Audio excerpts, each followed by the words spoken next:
Shalom Bapak Ibu dan Saudara yang dikasihi Tuhan. Kita akan kembali bersama-sama merenungkan dan belajar firman Tuhan. Firman Tuhan adalah sumber kekuatan bagi kita. Firman Tuhan adalah penuntun bagi perjalanan hidup kita.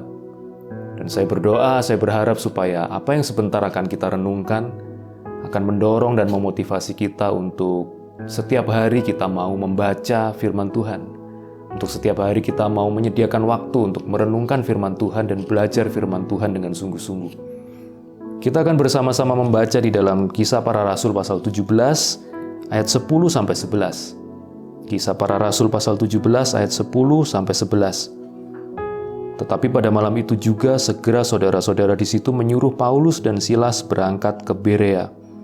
Setibanya di situ pergilah mereka ke rumah ibadat orang Yahudi. Orang-orang Yahudi di kota itu lebih baik hatinya daripada orang-orang Yahudi di Tesalonika, karena mereka menerima firman itu dengan segala kerelaan hati, dan setiap hari mereka menyelidiki kitab suci untuk mengetahui apakah semuanya itu benar demikian. Peristiwa yang dicatat di dalam ayat 10 dan 11 ini adalah ketika Paulus dan Silas tiba di kota Berea. Sebelumnya di dalam ayat 1-9, dicatat tentang ketika Paulus dan Silas berada di kota Tesalonika. Setiap kali Paulus datang ke sebuah kota untuk memulai penginjilan di sana, maka yang dilakukan pertama kali adalah datang ke rumah ibadat orang Yahudi, ke sinagog. Dan kemudian Paulus berkhotbah di sana, memberitakan tentang Kristus, tentang Mesias. Ketika Paulus ada di Tesalonika dan dia berkhotbah di rumah ibadat orang Yahudi, ada banyak orang yang percaya dan menerima Kristus. Tetapi sebagian orang Yahudi yang lain tidak suka kepada pemberitaan Injil itu. Dan mereka berusaha untuk menangkap Paulus dan Silas, menghadapkannya kepada para pejabat kota dan kemudian hendak mengadakan sebuah sidang untuk mengadili Paulus dan Silas dengan sebuah tuduhan bahwa mereka melawan Kaisar Roma dengan memberitakan bahwa ada seorang raja yang lain yaitu Kristus. Tetapi Paulus dan Silas segera pergi dari Tesalonika sebelum mereka ditangkap oleh orang-orang Yahudi dan mereka pergi ke Berea. Ternyata orang-orang Yahudi yang ada di kota Berea, mereka memiliki hati yang lebih baik daripada orang-orang Yahudi di kota Tesalonika.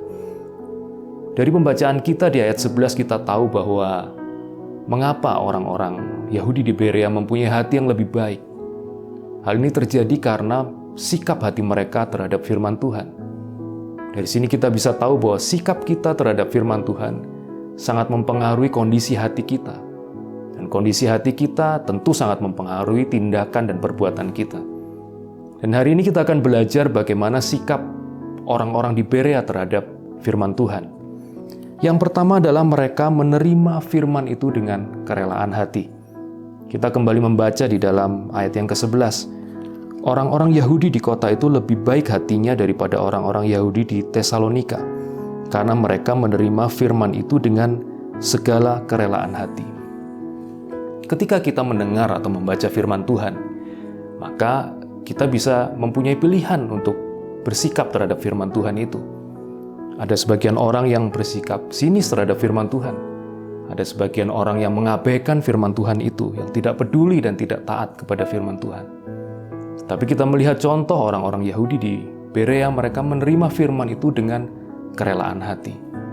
Kadangkala apa yang dikatakan oleh firman Tuhan tidak sesuai dengan apa yang kita pikirkan. Tidak sesuai dengan keinginan hati kita, tidak sesuai dengan selera kita. Sebagai contoh misalnya, ketika firman Tuhan berkata, kita harus mengampuni orang yang bersalah kepada kita. Suatu saat Petrus bertanya kepada Tuhan Yesus, Tuhan, berapa kali aku harus mengampuni orang yang berbuat salah kepadaku? Apakah 7 kali? Tetapi Tuhan Yesus menjawab, bukan 7 kali. Aku berkata kepadamu bahwa kamu harus mengampuni 70 kali 7 kali. Kita harus mengampuni orang yang bersalah kepada kita dengan pengampunan yang tidak terbatas. Itu adalah kebenaran firman Tuhan. Tetapi kadangkala ketika kita disakiti dan dikecewakan oleh orang, ketika kita menerima perlakuan yang tidak baik dari orang lain, kita tidak rela mengampuni. Kita punya pikiran dan pertimbangan sendiri. Kita berkata bahwa saya sudah berbuat baik kepada orang itu, tetapi dia menyakiti saya. Sehingga saya berhak untuk sakit hati, saya berhak untuk balas dendam. Saya berhak untuk tidak mengampuni kesalahan orang itu. Dan kadangkala kita hanya menerima firman Tuhan yang sesuai dengan selera kita. Tetapi ayat ini tadi mengajarkan kepada kita bahwa kita harus menerima firman itu dengan kerelaan hati. Walaupun kadangkala firman Tuhan itu tidak sesuai dengan apa yang kita pikirkan, tidak sesuai dengan selera kita. Misalnya juga di dalam kita menjalankan bisnis atau pekerjaan kita. Banyak sekali bagian di ayat firman Tuhan yang mengatakan bahwa kita harus bersikap jujur. Amsal 11 ayat 1 misalnya berkata bahwa neraca serong adalah kekejian bagi Tuhan, tetapi ia berkenan akan batu timbangan yang tepat. Tetapi mungkin pikiran dan pertimbangan kita berkata lain. Kita mungkin berpikir bahwa kalau kita bersikap jujur dalam pekerjaan kita, maka kita akan kehilangan kesempatan, kita akan kehilangan keuntungan. Mungkin kita berpikir kalau kita bersikap jujur dalam bisnis kita akan kalah tender misalnya, dan lain sebagainya. Dan kadangkala firman Tuhan memang tidak sesuai dengan keinginan dan selera kita. Pertanyaannya adalah, apakah kita mau menerima kebenaran firman Tuhan itu dengan kerelaan hati? Ketika firman Tuhan itu tidak sesuai dengan keinginan kita. Apakah kita mau menjadikan firman Tuhan sebagai standar atau tolok ukur dalam perilaku kita? Ataukah kita mau menjadikan pikiran dan pertimbangan kita sendiri sebagai standar dalam setiap perilaku kita? Kadangkala memang untuk melakukan firman Tuhan, ada harga yang harus dibayar. Ada rasa tidak nyaman yang kita rasakan. Bahkan kadangkala ketika melakukan firman Tuhan, kita harus melakukan sebuah pengorbanan. Dituntut sebuah pengorbanan untuk taat kepada firman Tuhan. Kadangkala kita menabur tidak dengan mudah, tidak dengan nyaman. Tetapi ketika kita menabur di dalam kebenaran, maka kita akan menuai hal-hal yang baik. Ketika kita menabur di dalam kebenaran firman Tuhan, maka kita akan menuai berkat Tuhan. Mazmur 126 ayat 5 berkata, orang-orang yang menabur dengan mencucurkan air mata akan menuai dengan bersorak-sorai. Mungkin tampaknya ketika kita taat kepada firman Tuhan, kita merasa tidak nyaman, ada harga yang harus kita bayar, ada pengorbanan yang harus kita bayar. Tetapi percayalah bahwa apa yang kita tabur dalam ketaatan terhadap firman Tuhan, kita akan menuai dengan bersukacita. Apa yang kita tabur dalam kebenaran, kita akan menuai dengan penuh damai sejahtera. Kita akan mengalami sukacita dalam kehidupan kita ketika kita memiliki hati yang rela untuk taat kepada firman Tuhan. Sikap yang kedua yang dimiliki oleh orang-orang di Berea adalah mereka menyelidiki kitab suci setiap hari. Kita kembali bersama membaca di dalam ayat yang ke-11. Orang-orang Yahudi di kota itu lebih baik hatinya daripada orang-orang Yahudi di Tesalonika, karena mereka menerima firman itu dengan segala kerelaan hati, dan setiap hari mereka menyelidiki kitab suci untuk mengetahui apakah semuanya itu benar demikian.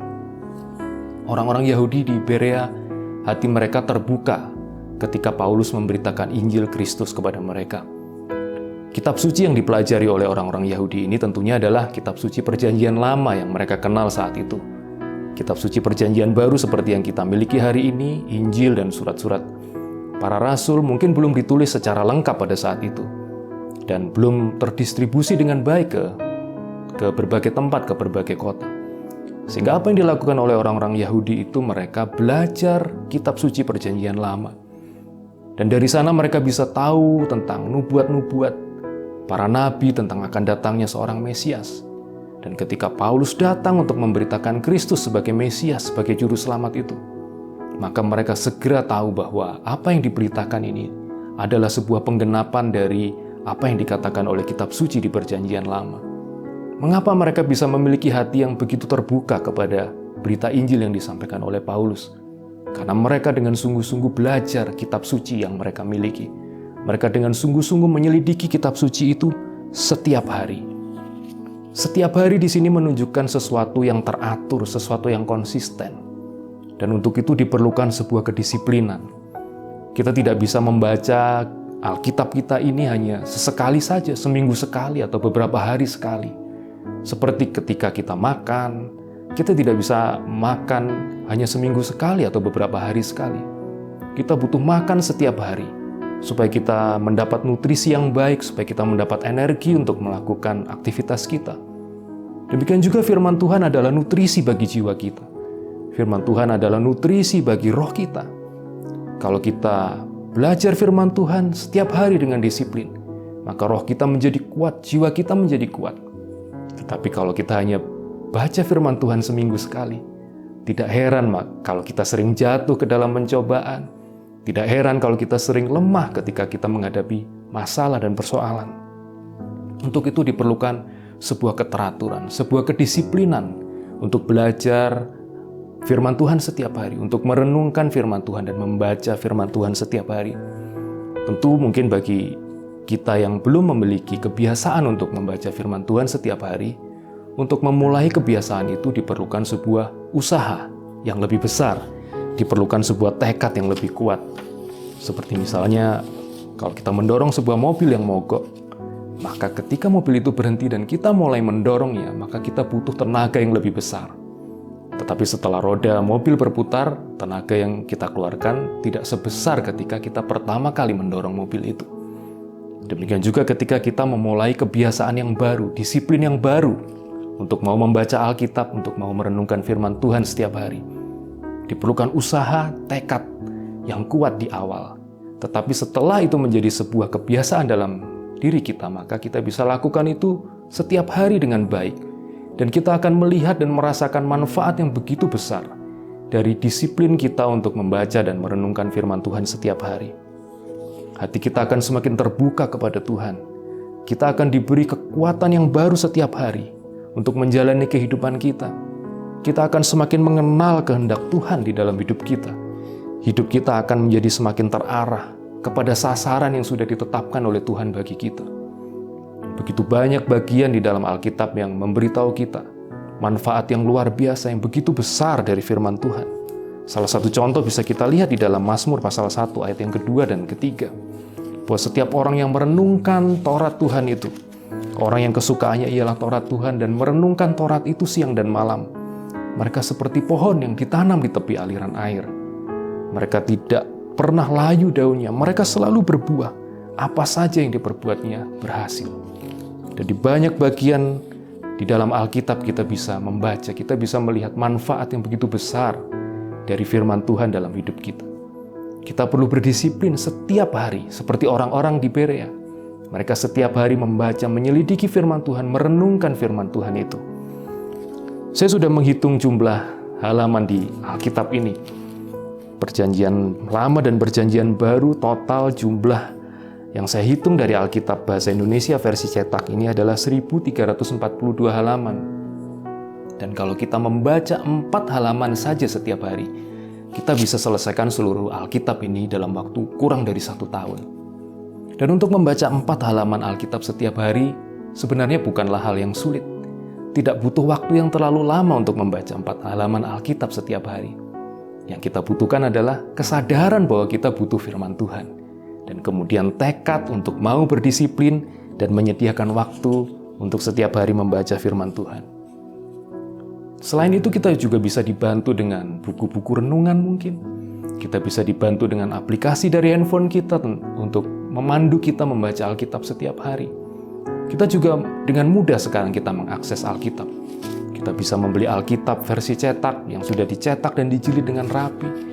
Bahkan kita bisa menyimpan Alkitab di dalam gadget kita, di dalam handphone kita yang bisa kita baca setiap saat. Sehingga sebenarnya tidak ada alasan bagi kita untuk tidak membaca Alkitab setiap hari dan merenungkan firman Tuhan setiap hari. Membaca Alkitab setiap hari sebenarnya bukanlah suatu tugas yang berat. Kita hanya butuh kesadaran, kita hanya butuh tekad dan kedisiplinan bahwa kita mau merenungkan firman Tuhan dan kita akan mendapat begitu banyak manfaat dari firman Tuhan itu. Hari ini kita sudah belajar 2 hal. Yang pertama adalah kita perlu menerima firman Tuhan itu dengan rela hati. Walaupun kadang-kala ada hal-hal yang tidak sesuai dengan selera kita, tidak sesuai dengan pertimbangan kita sendiri, tetapi mari kita menerima kebenaran firman Tuhan itu dengan kerelaan hati. Mari kita jadikan kebenaran firman Tuhan sebagai otoritas yang tertinggi, yang menentukan standar perilaku dan bagaimana cara kita berpikir. Dan yang kedua adalah kita perlu menyelidiki, belajar firman Tuhan, merenungkan firman Tuhan setiap hari secara konsisten dengan disiplin. Dan sekali lagi saya ingatkan kepada Bapak Ibu, dan saya mendorong Bapak Ibu semuanya, dan saya mendorong diri saya sendiri juga untuk setiap hari kita membaca firman Tuhan. 4 halaman setiap hari kita bisa selesaikan satu Alkitab ini dalam waktu kurang dari 1 tahun. Itu bukan sesuatu hal yang sulit, itu hal yang mudah sebenarnya. Tetapi manfaat yang akan kita dapatkan sungguh luar biasa. Jiwa kita akan mendapat kekuatan, hidup kita akan dituntun oleh firman Tuhan. Ketika kita lemah, maka firman Tuhan ini akan memberi kepada kita kekuatan. Mari kita berdisiplin, mari kita mendorong diri kita untuk setiap hari kita lebih sungguh-sungguh belajar firman Tuhan dengan teratur, dengan disiplin. Mari kita berdoa. Kami bersyukur ya Tuhan untuk firman Tuhan yang telah kami dengar dan kami renungkan hari ini. Kami bersyukur karena kami bisa mengenal Engkau lewat firman-Mu. Kami bersyukur karena Engkau telah menyatakan diri-Mu kepada kami lewat firman Tuhan. Dan di dalam firman Tuhan juga kami memperoleh kekuatan, kami memperoleh tuntunan bagi perjalanan hidup kami. Dan oleh karena itu tolonglah kami untuk setiap hari kami mempunyai disiplin dan semangat untuk belajar, merenungkan, dan membaca firman Tuhan. Saat ini kami berdoa untuk anak-anak Tuhan yang mengalami masalah dan persoalan dalam hidup mereka. Kami mohon Tuhan memberikan kekuatan, Tuhan memberikan sukacita dan penghiburan di dalam hati setiap anak-anak-Mu. Bahkan kami mohon kiranya Engkau berkenan memberikan jawaban dan pertolongan atas setiap masalah yang dihadapi oleh setiap anak-anak Tuhan. Tolonglah kami untuk senantiasa hidup dalam ketaatan akan firman Tuhan. Tolonglah kami untuk senantiasa hidup dalam kehendak dan rencana Tuhan. Sehingga semua apa yang sudah Tuhan rancangkan dan rencanakan bagi hidup kami akan tergenapi di dalam kehidupan kami. Terima kasih Tuhan, Engkau sungguh baik dalam kehidupan kami. Dan kami mau jalani hidup kami dengan penuh iman bahwa Tuhan senantiasa menyertai dan tidak pernah meninggalkan kami. Terima kasih Tuhan, di dalam nama Tuhan Yesus. Amin.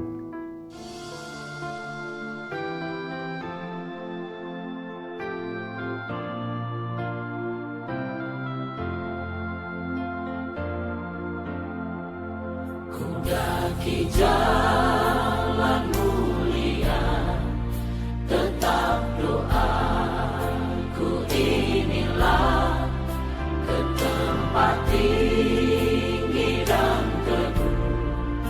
Tuhan mantapkan langkahku, ya Tuhan angkat diriku lebih dekat kepadamu di tempat tinggi dan teguh. Tuhan mantapkan langkahku. Ingin ku capai puncaknya yang paling agung cemerlang, ya Tuhan bimbing diriku makin dekat kepadamu.